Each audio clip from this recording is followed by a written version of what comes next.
Hi everyone, this is a quick video. I know a number of you are still struggling with the idea of how do you actually get an accurate scale when you're trying to put something down on paper. And so remember, this is a matter of getting a consistent layout so that you know that the drawing that you're presenting, if you were to print out your poster, would come out is that every 1 inch is equal to 80 feet.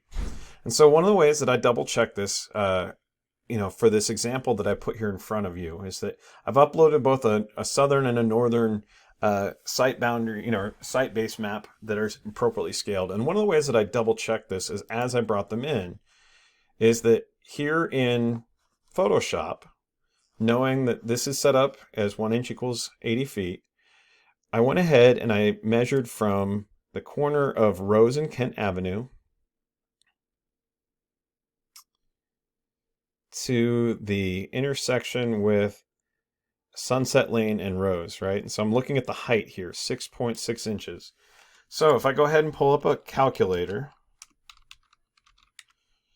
6.6 times 80 feet is 528 feet.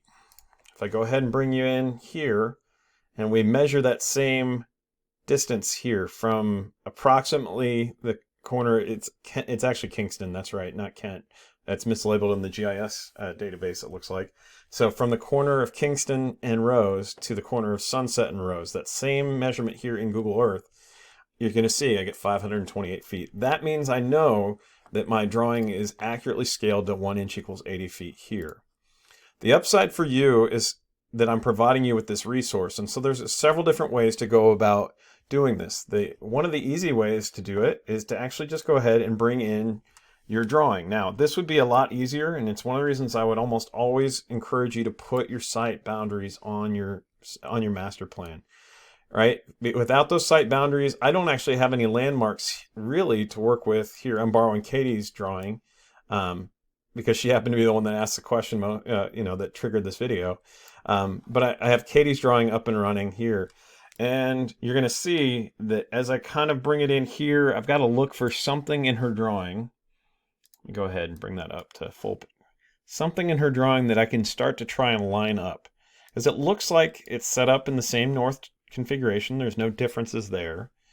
All right, but I see that within this is the big green space. That means that somewhere up in that part of the drawing, right where it says Longboard Trail, that's probably about where Shelter 4 would be. I see an entry drive through here. So I can go ahead and just use free transform. So edit, and I can go to free transform. I can also use the Control T there at that point in time. And I can actually come in, and I know that here at Catherwood Drive, this piece of the topography, so this line, really what it's starting to show me is it's showing me some of the roadway there. So I know that that's my entry road, so I can kind of line up on that. And then, again, this is where it would be wonderful to have an aerial photograph, or even, the site boundaries would be even better. But I know approximately, and if I go really start digging back here into Google Earth, let me turn off that real quick. And I know that right up here is my shelter. Sumac Drive kind of points just a little bit north of that on this drawing. And I can kind of zoom in here real quick, and I can see that Sumac Drive pointing northward into there. It needs to be up in this space, and so I'm a little bit undersized still. So if I go ahead and bring it up, and then kind of recenter drawing about like that maybe, that I'm probably somewhere right in here getting very, very close to being at scale. And you can certainly go in and perfect that and make sure you've got it. But I now know that as I go ahead and pull this drawing down into the space, that I can't fit the entire drawing. It doesn't look like I'm going to be able to fit that entire drawing. I'm certainly cutting off a bunch of the park up that way, down here into this layout. But what I can do is I can go ahead and put the southern part of the park in.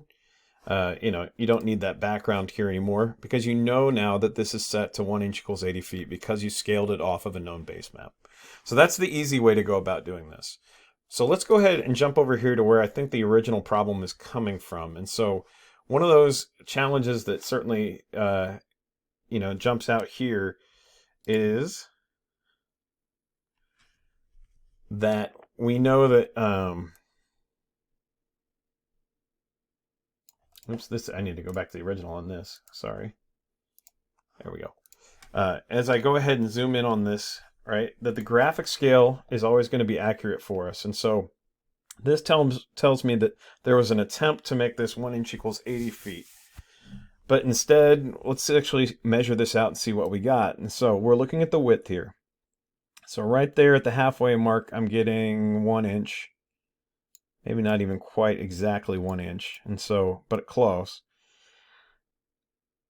By the time I get out here to 80 feet, I'm definitely at the 2 inch mark, right? And so I think what's happened here is this drawing is actually set up at 1 inch equals 160 feet in reality. And so, you know, the other way of going about doing this, I still think that probably fitting to a known base map is the right approach, but certainly a different way to go about doing this. And I'm not going to run it because I know it takes a while on these large files because we start to really shut things down. But one way you could do this, if I know that the drawing right now is 1 inch equals 160 feet, and I want it to be 1 inch equals 80 feet, well, I need to make it twice as big. And so I could come in here and just change the drawing up and say that I want it to be, maybe if I change this down, I can't do that without messing up the drawing.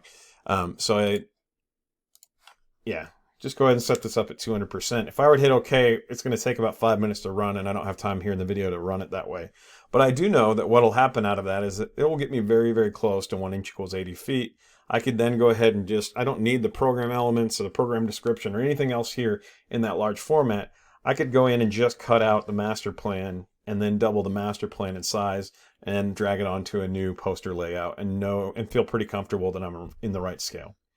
So the key behind all of this is that we want to make sure that we're not just putting a graphic scale on here for the sake of having a graphic scale, that you actually want drawings that we can actually use an architecture or an engineering scale on top of these drawings. This is going to be one of those tasks that you're going to be asked to do a lot as an intern.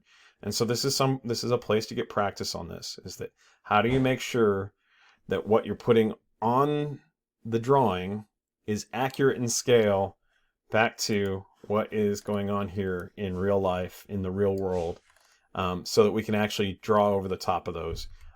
It's important to everything that we do that our drawings are in scale as landscape architects. And so hopefully this video has been helpful in that regard. But again, the two directions that I'd strongly suggest on this is one, always double check your scale. And so Google Earth is this amazing tool out there that allows you to go and double check things and see, is this reflecting reality on the ground?